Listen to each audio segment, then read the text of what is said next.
don't allow anyone to change you. Look yourself in the mirror every morning and say, hey, bitch, you are the baddest thing in the world. It's harder to fight a group than it is to fight an individual.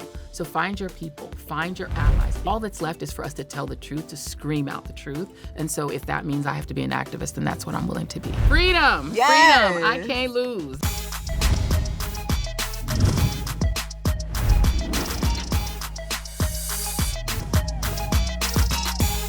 And we're back with another episode of BET Talks. I'm your host, Miabelle, and today's guest is no stranger to your TV screens, okay? Yes, you've seen her on the Reid Report, the ReidOut, AM Joy, and now the Joy Reid Show, because she is a Black woman who cannot be stopped. So let's show her some love. Joy Reid!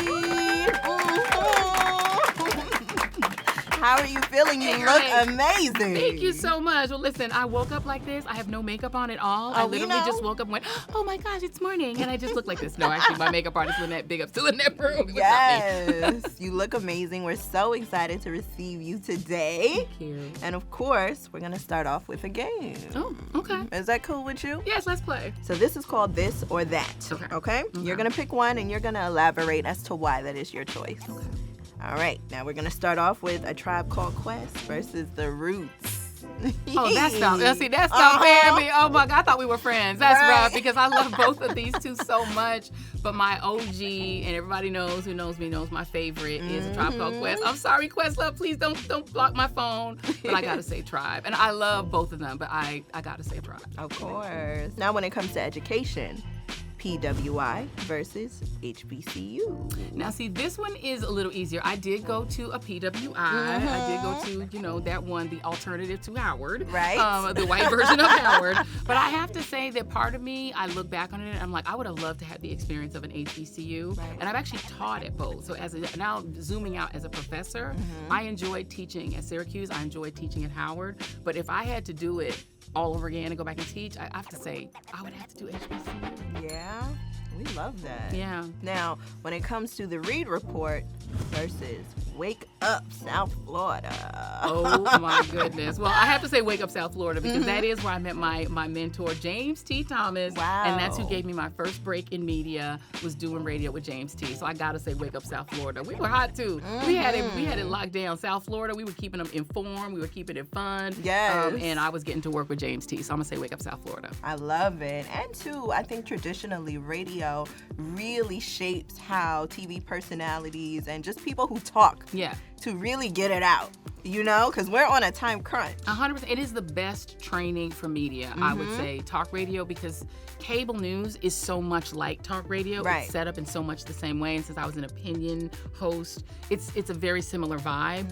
I could not have had better media training than working in talk radio. Okay. Now, big congratulations on the podcast. Thank you. The Joy Reid Show. This is really, really, really important because you're independent. Yes. The Image Lab, okay? Listen, freedom. Yes. Freedom. I can't lose. That's it. We are on our own. And I'm loving it. I'm loving like the independence of it, having an independent voice. I have so many friends that are losing jobs, losing opportunities in mainstream media because of something that they said, because they're using their voice. Karen Atia, just today, losing her spot at the Washington Post. And to me, I feel like we always have to have a brand that we've built outside of mainstream media. So that if something happens and you're not in the mainstream anymore, you fall back on you and on your brand and on something you built yourself. Right. As someone who worked for, traditional corporations, huge corporations at that's how we know you, to transition independently, I know could be very scary. So what was that feeling like for you when you really had to shut the lights out? Yeah, I mean, the thing is, I was so sad to lose that show, mainly because it was a family. It had become a family. My producers, my crew, just those people downtown Sterling Brown and all of my friends and the people on my team. I didn't want to leave them. This was a family that we had built, and we'd done it for almost 5 years. We were almost at our 5-year birthday. And every show that I've had, I've made it into a family. And we've always had the most diverse crews. We've always had the most diverse teams, the most diverse topics. topics, the most diverse guests. We've introduced so many Black voices through the shows that I've done. I'm so proud of what we did. But that day that I got that call, it was like a sobering moment. But for me, it was a pivot moment. I just had to land on my feet and figure out, okay, what am I going to do? Because I am a type A personality. I'm not going to lay in my grief for long. I'm going to jump up and figure out, okay, what's next? And I had already been building my brand on social media. I was one of the reasons that my bosses were never happy with me. I was very online. I was on Twitter when it was called Twitter. I was on Instagram. I already had a Substack. So I was like, okay, what's next? And I'm like, I'm going to dive into the things that I have and build something of my own. Of course. And building it too with your family, your husband. Yes. Talk to us about Image Lab and just the company within itself and what you guys are producing. So Image Lab Media Group, we actually formed it back in 2008. Okay. But we were both working full time at the time. So he was working at Discovery Channel. He was there for 15 years. Wow. And so it was always something that we had on the side. It was a production company that we would work on when we had time. And so mainly what we were able to do was to lend our voices and our support to other people's projects. Right. So there's a great project right now called When Everyone Swims. It was produced by a gentleman named Gerald Harkness. It was incredible, and Adrienne Lopez. And so we were friends of theirs. And so we were able to say, let's put our voice behind that, put our name behind it. Right. And so that's mainly what we were doing. We also did it with a documentary on reparations. We did a documentary about Harry Belafonte sitting in for The Tonight Show. And these were incredible projects, but we were in the background of those projects because we both had full-time jobs. We both had other things that we were trying to work on at the same time. But now we're really leaning into what we are doing on our own. The project that we started while I was still at MSNBC is called The Conspiracy to Kill Medgar Evers. Yes. And it builds off of my book, Medgar and Murley, because in that book, I had to, you had to leave some things on the cutting room floor. And as we were doing the research for that book, we discovered this really wild mystery about the assassination of Medgar Evers, so much that the FBI left out and that they didn't investigate. And we were like, that's a whole separate project. So that's a project we were already getting up and running. We'd already shot a lot of it. We've shot the trailer. So we're in the midst of getting the Medgar Evers documentary fully on and going. And we've got some exciting news we're going to be announcing about it soon and some partnerships we're doing with that. I love it. And as someone who studies, history and politics and really is knowledgeable on all of these topics. Now, where did that love come from? I'm just a nerd. When I was a kid, literally when I was in the 6th grade, the Iran hostage crisis happened, and I was always just a news junkie. My mom was a big news junkie. Yeah? And we would sit and watch the news every night. She would let me sit up and watch the late news before I went to bed. Okay. And so we were finishing our little news watch, my mom and myself, and then that hostage crisis broke out, and they started covering on ABC in a show that then became Nightline. Right. And when that thing lasted like 360 some odd days, I watched it every night. Wow. And she would let me sit up, even though I was, a 6th grader. She was like, you can sit up because it's something that's news, it's something that's history, it's not fluff, right? So she would allow me to lean into that. I used to watch the Sunday shows. I was watching Beat the Press. I was just a news junkie because I was always greedy for information. I would read the newspaper. I was like, I just want to know.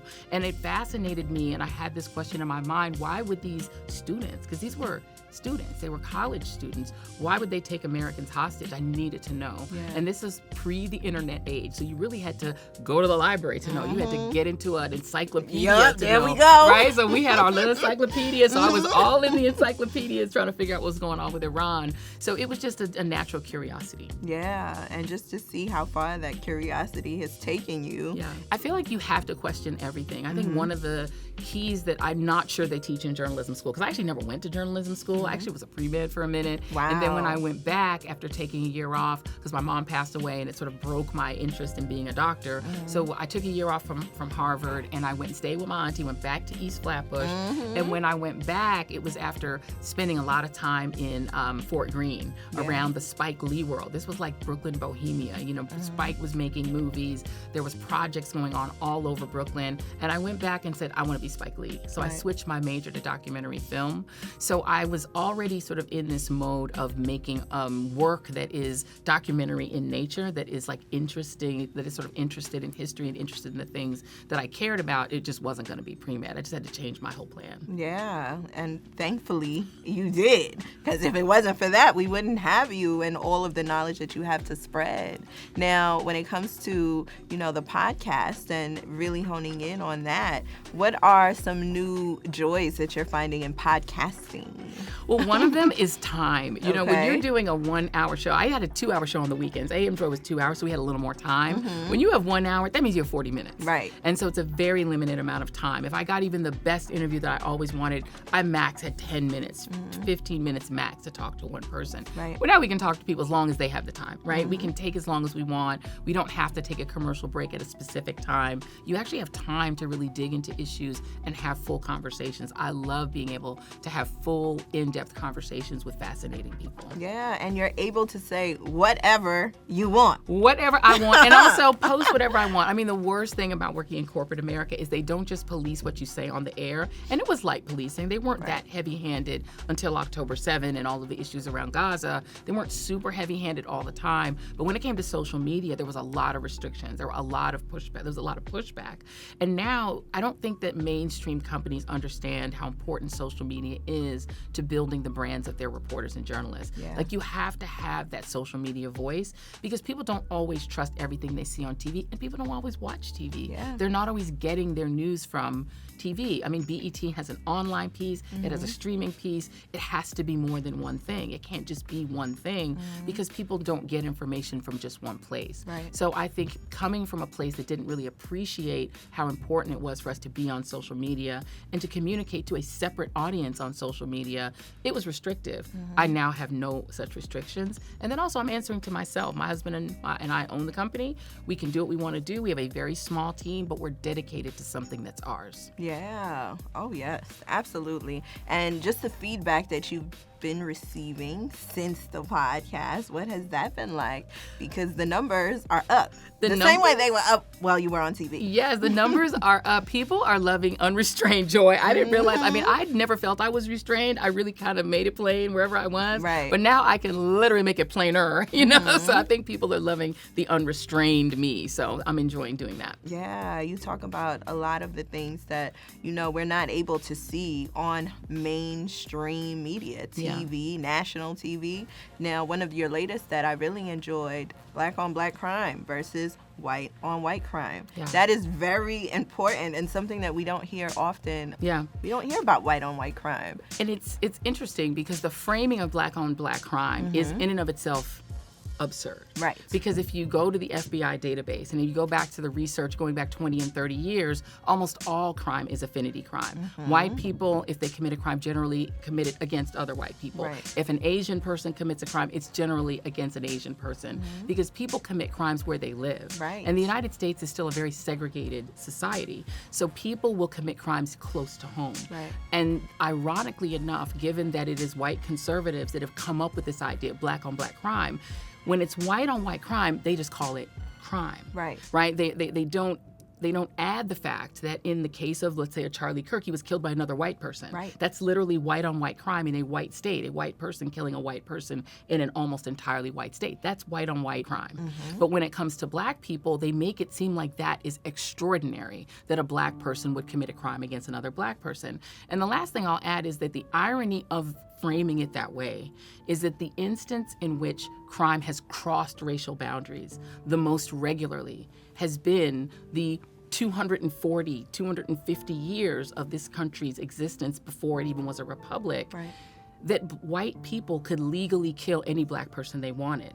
Lynching, burning down of entire towns, the fact that white men could rape any Black woman and there was no consequence. White on Black crime was the standard norm, particularly in the American South. And there was almost nothing the other way around. You had Nat Turner, that was one instance. There were very few instances in which a Black person would dare to harm a white person because even if you were suspected of it, you would be lynched. Yep. So when somebody like a Charlie Kirk would ask, well, why were Black people less, likely to commit crimes in the 1940s? Because even if you thought about stealing an orange from a grocery store, you would be lynched. Yep. There were pig laws. Yeah. Pig laws meant that if a Black person who was starving and hungry went and stole a pig from a pig farm, they would be lynched. So of course you didn't have Black people committing crimes against white people. But white people were free to commit any crime up to and including murder against Black people up until the 1960s. 1960s. There were no blacks on juries until 1968. There were no women on juries until the late 1960s. So if you were a white person who killed a black person, you knew that your jury would be all white men. And the chances of you getting off were nearly 100%. And this is the history that I feel needs to be reinstated every single time for people to remember, because it wasn't that long ago. Yeah, it wasn't that long ago. Ruby Bridges just walked in an amazing fashion show. Right? Actively black. Actively black. She's 70. Like, literally, she's younger than my godmother. She's 22 years younger than my godmother. Like, what does that say? That the history that people try to say that we should get over, it just happened. The people who screamed at Ruby Bridges are still walking around. They're still very much alive. The people who stood in the way of black students trying to, integrate the University of Mississippi and all those universities, a lot of them are still alive. So it's not as if the past is even past. It's not even deceased. So we're talking about a history that just happened, but only black people are being told we have to get over it, we have to move past it, and we have to be civil, and we have to have grace.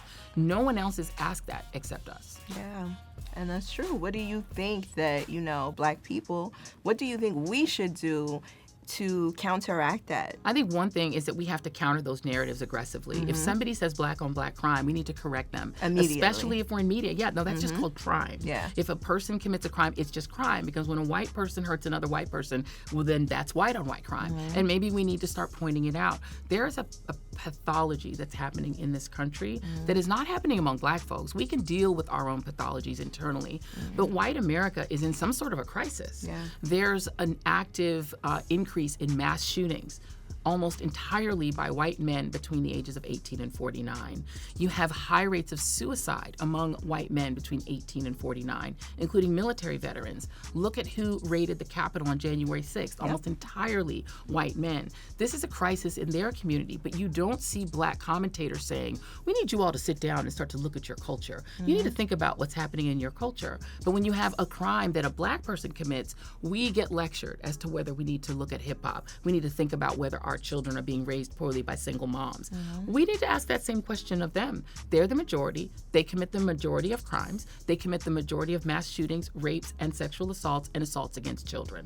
We should start asking the same question in reverse. Absolutely. And through what modes do you suggest? Because like you mentioned, in media right now, there is a surge of layoffs, firings, and, people just being afraid to live in their truth and to actually do and perform the job that they're paid to do out of being scared. Yeah, and people are so afraid, and it's the economy is getting worse, and it's not great, and so people are afraid to lose their livelihood. So everyone is living in fear right now, not just us. And it's now, ironically enough, in this world of people saying they're the free speech people, are the ones firing people for using free speech. And one of the things that people say is alarmist to say, but it is just true, is that we are in a fascist moment, and what that means is a right-wing, white nationalist, white supremacist moment, and that is centered around hierarchy. That there is a group of people who say that there should be a hierarchy in society, with white men at the top, with black people at the bottom, with women near the bottom. And that is the society that they're building. And they're building it not just because they want to, but because they're trying to create a society in which the very, very, very wealthy don't have to pay taxes and don't have to face regulation. Everything redounds back to that. So I think what we have to do in media is try our best to tell the truth to the extent that you have a comfort. If you feel comfortable raising your hand and asserting the facts and the truth in your newsroom, you should do it. If you're not comfortable doing it, you should find allies who can do it with you. And there are white journalists who understand this and who are willing to understand it. You need to work together. It's harder to hurt a group of people who are standing together. And so I'm hoping that what happens, and even in my old newsroom, is that people need to stop being afraid alone. Stop trying to be by yourself and fight the whole system, but try to form collective groups. It's harder to fight a group than it is to fight an individual. So find your people, find your allies inside your organization and stand together, but make sure you trust them to stand with you. Because a lot of times, this is one of the reasons black folks aren't running out in front of these protests. Because you turn around and look behind you and there's no one there. So make sure you trust the group that you're forming and that they will stand with you when in the crunch, when things happen. Yeah, you're such a bevy of knowledge that I have so many questions, especially, with the state of the world now. We're hearing a lot about Project Esther, I believe, in respect to Project 2025. Can you give us a breakdown on what these things mean for people who have no clue? Unfortunately, Project 2025 is now being implemented. The estimates are it's about 55% implemented. Yeah. And this is from a group called the Heritage Foundation that in the 1980s started getting together every year and creating a plan of how they would govern if their kind of conservatism could take control of the country. Right. They've been tweaking this thing since the 80s, since Ronald Reagan was president, since a lot of folks that are watching this before they were even born. But every 4 years, they talk about how they would implement it if a president of their choice came in. Yeah. They've never been able to fully implement it because normal people were in the government. People who would look at some of these things and go, firing the entire federal workforce, that doesn't sound like a good idea. Deleting the Department of Education, that really doesn't sound like a good idea. Right. Reducing, the numbers of people who work in the Pentagon who deal with things like suicide, that doesn't seem like a good idea. Getting rid of research into ailments that mainly target women and people of color. No, we need research. Getting rid of scientific research, all of that's in Project 2025. Having a president who's more like a king, in which he completely controls the federal government and cannot be restrained by the courts, that's in Project 2025. That's happening. Well, those same people wrote another project called Project Esther, which they also conveniently posted online. That's how confident they are. Project Esther is about eliminating the First Amendment, meaning that they will make it illegal to protest anything that they say is terrorism. What do they think is terrorism? Being pro-Palestine. They believe that criticizing Israel is terrorism. They also want to subjugate women and force them, which is why it's called Project Esther, Esther from the Bible, to convince women, either convince them or force them to come out of the workforce and largely go back into the home. They don't like the idea of women like you and me, but really not you and me, more like Betty and Suzanne. Right. Working. And so the goal is to get Betty and Suzanne out of the workforce, out of the military, out of leadership in corporate America, and back into the kitchen. Right. And so Project Esther has those twin goals: protecting Israel from protest and criticism by making that criticism basically illegal, shutting down those protests on college campuses, and forcing women back into the home. Wow. And what does this mean for Black people? Well, what we always have to remember is that when they say they want women back home, they don't mean us. Right. Because they do want us in the home, cooking for the white family. Yes. They want back the kind of world in the 1950s where the only time you saw a Black woman, she had a maid's uniform on, and she was taking care of your children. And the only time they saw a Black man is that he was their butler and their driver. Right. They really miss the hierarchical past that we tried to leave behind. But that's not that old. We're talking about the 1950s. They desperately want that world back, if not the 40s, 30s, or the 1890s. So the goal of trying to force the country backwards to that late 19th century or early 20th century, they're very serious about. And one of the reasons they're so serious about it is that if you go back before the 20th century, there were no income taxes, there were no regulations on business, you could earn as much money as you want, leave 100% of it to your children with no taxes. Right. That's the world they want back. And to get it back, they need society to change. They need people to be less modern. They need people to want fewer things. They need people to be satisfied just being workers. And they don't really believe that any of us have natural rights. Yeah. They believe only the super rich, only the billionaires have real true rights, and everyone else are just workers. Wow. Do you consider yourself an activist, Ms. Joy?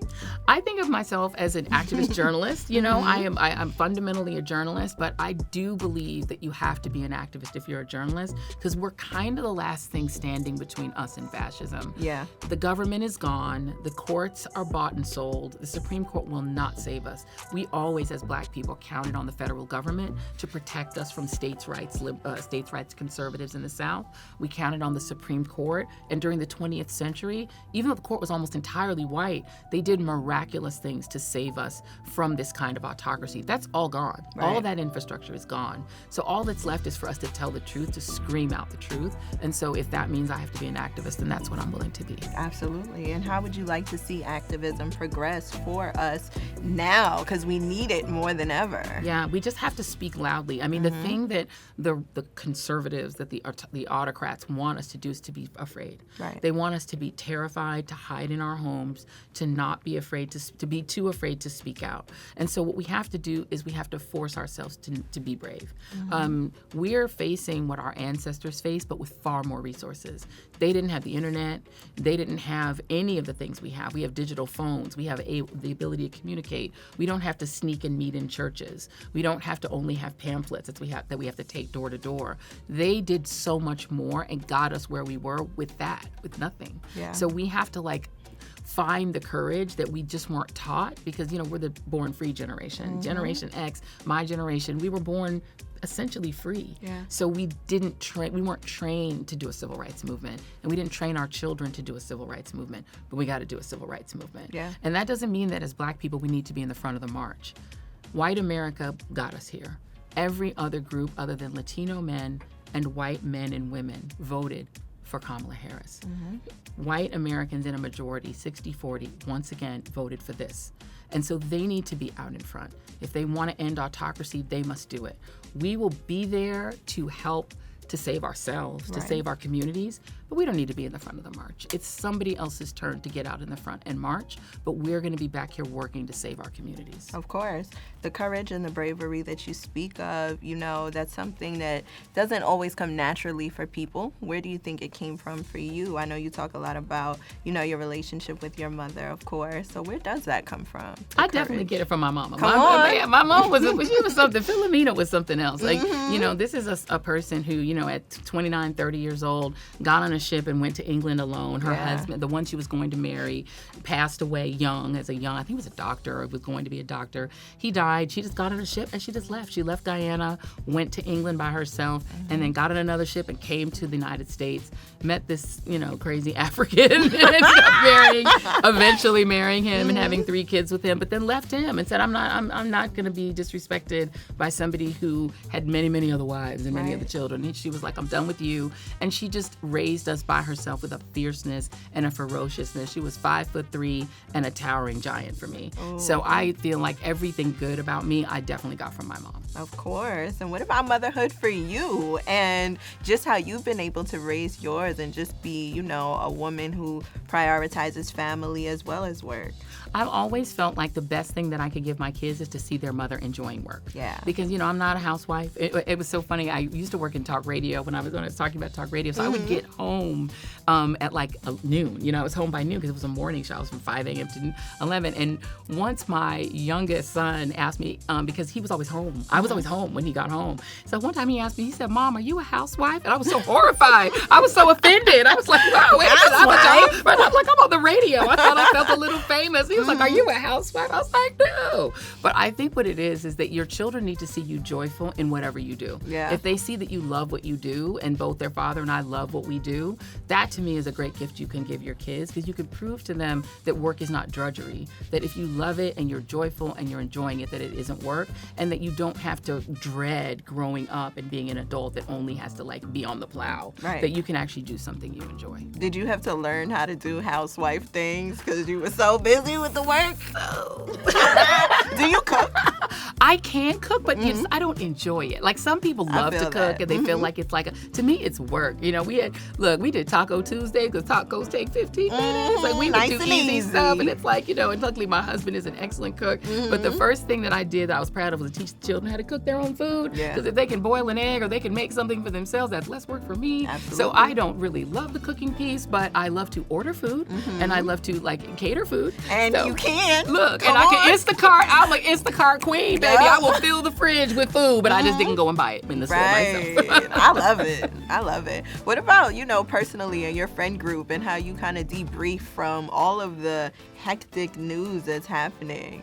It's interesting because I have all these different sort of sets of friends. I think we all have that, right? You have there's the group chat, then you have other people I have friends that are in so many different kind of instances that I met them. My oldest friend, Tamika, is my one friend that I really held on to from Harvard. covered. Yeah. You know, my bestie, Miss Kim, you know, I'm a Delta, she's an AKA. I forgive her every day. But, you know, she and I have a completely different kind of relationship. My group chat girls, we have a different kind of relationship. My soror sister cousin friend Joy Reid and I host a podcast called Read This, Read That. It is our girlfriend moment. And I think each of the different relationships we have, I have a crazy friend, Wanjira, who's my children's fairy godmother. My friend Adrienne, who's like the extra mama to my daughter. Yes. Like each of my friends play a different role in my life. And I think each of them is so critical.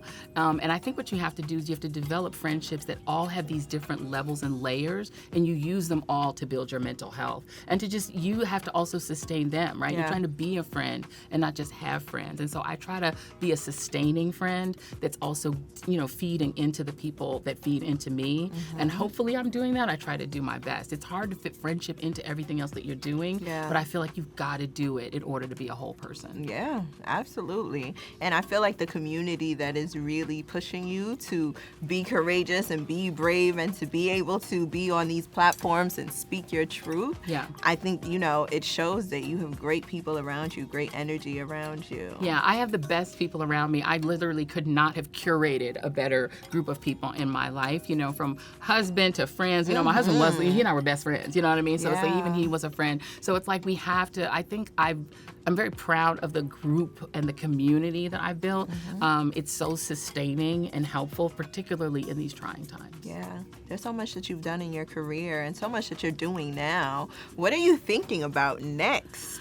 So the problem is I have so many things that I want to do. My bucket list is so long. I believe you. My bucket list is so long, and I have so many things that I want to do. I would one day love to do a travel show. I'm obsessed with Anthony Bourdain, obsessed. Okay. And I have this dream of doing a travel show. I even have a name for it. It's called Joy to the World. So I put it out there, so hopefully the universe will see it. Come on, BET. Yes, BET. Come on, BET. Joy to Call the me. world. Let's do Joy to the World. I would love to do a travel show because I just love to travel. Yeah. And it would be a great way to like see the places in the world. There's so many places I want to go. I want to go to Asia. I want to go to every country in Africa. I want to go to, you know, South America. I want to go all of these places. So I feel like a travel show would be fun so I could take the people with me. So I think that would be great. I have all kinds of ideas. We've been talking to folks about Medgar and Burley, whether we can make it into a feature. You know, I've always been a writer, so there are all sorts of books I want to write. There's always a million things on my to-do list and my bucket list. So that's why I'm always so sleepy and tired. Yes, I believe you. We need an imprint with a publishing company or That your would own work. publishing An imprint, company too. I think that would be great. Let's put it on the list. We'll put it on the list. That's what I was thinking for you and I would take more. it. Absolutely. Yeah. I would love to even write like a graphic novel. My daughter's an illustrator, so I'm like going to enlist her in it. She doesn't realize that that's the job I'm giving her. I'm just going to make her do it. I'm just going to like, you please have to help me. But I mean, I just think there's so many fun things that you can do that are creative. And look, in this time, we are not in despair. Right. Black folk, we don't do despair. At all. We do creativity. Of course. And we rebound. Yep, every single time. Every time. Now, what is a message that you would want to give to other Black women who have been in a position that you have been, but weren't able to see the light the way that you did? I would say the thing that you have to do is you just have to remember who you are, because this industry will tell you you're somebody you're not. Right. They'll start to tear down your self-image. They'll start to change who you are and force you to be something you're not in order to survive in the business. Don't allow anyone to change you. Look yourself in the mirror every morning and say, hey, bitch, you are the baddest thing in the world. You are great. You are smart, you are worthy. And you just have to convince yourself. You almost have to spin yourself. For a while I worked in politics, and my job was to spin. And what I always would say on those campaigns was the first person you have to spin is yourself. And if you believe it, then you can project it. Yeah. So you really just have to, don't allow this industry, which can be very difficult. As you know, this industry is tough. Yeah. Media is hard. You know, it's very public. You're just out there in front of everyone, but don't let it change who you are. Of course. And the joy that you're projecting is the Yes. joy that we're receiving. Thank you and very we much. love it in Thank all you. forms, the podcast, on TV, books, Substack, wherever you are is Yes. where we'll be, okay? Thank you you, so much, sister. Joy, for being here. I appreciate it. Yes, it's BT Talk. Thank you. I love it. Thank you.